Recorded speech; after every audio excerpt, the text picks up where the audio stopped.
বিসমিল্লাহির রহমানির রহিম। আমি এই মুহূর্তে অবস্থান করতেছি ঐতিহ্যবাহী মশোয়া ইউনিয়নের আদমপুর সংলগ্ন সুইচ গেটে।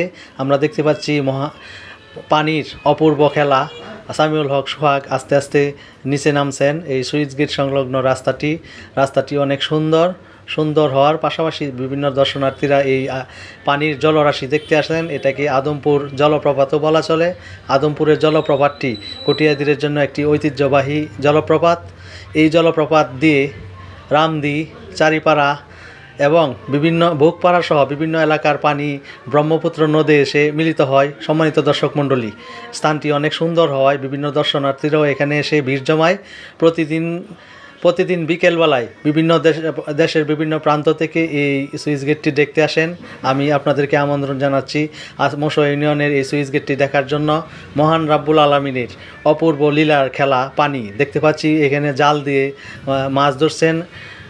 পাশাপাশি বিভিন্ন লোকজন এসে জলপ্রপাতের সুনিপন সুশীতল বাতাসের স্পর্শে নিজেকে বিলিয়ে দিচ্ছেন। সম্মানিত দর্শক মণ্ডলী, পানির কলকাকনিতে মুগ্ধ আদমপুর গ্রামের সেই জলপ্রপাতটি আপনারাও দেখবেন। বিভিন্ন কৃষকরা বা বিভিন্ন গ্রামবাসীরা ওই যে জাল দিয়ে মাছ ধরছেন। পানি কত থই থই পানি চলে যাচ্ছে ব্রহ্মপুত্র নদের দিকে। এ যেন এক নতুন দৃশ্যের, যেন এক কল্পনার নতুন সাগরে ভাসিয়ে দেওয়ার মতো। সম্মানিত দর্শক মণ্ডলী, আসুন আমরা সবাই নিজ নিজ অবস্থান থেকে পানি নিষ্কাশন করি এবং এই সুন্দর জলপ্রপাতকে ধারণ করি। জল যেমন শান্তির প্রতীক, জল যেমন সৌন্দর্যের প্রতীক, জল সেমন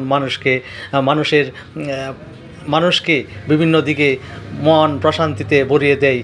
সম্মানিত দর্শক মণ্ডলী, আসুন আমরা সবাই নিজে সচেতন হই এবং দেশের সকলকে জানিয়ে দেই আমাদের ঐতিহ্যবাহী কটিয়াদি উপজেলার মশোয়া ইউনিয়নের সেই জলপ্রপাতটি যেন এক পানির নতুন স্বর্গরাজ্য। আসুন নিজে দেখুন, অন্যকে জানান এবং অপরকেও জানাতে সহযোগিতা করুন। সম্মানিত দর্শক মণ্ডলী।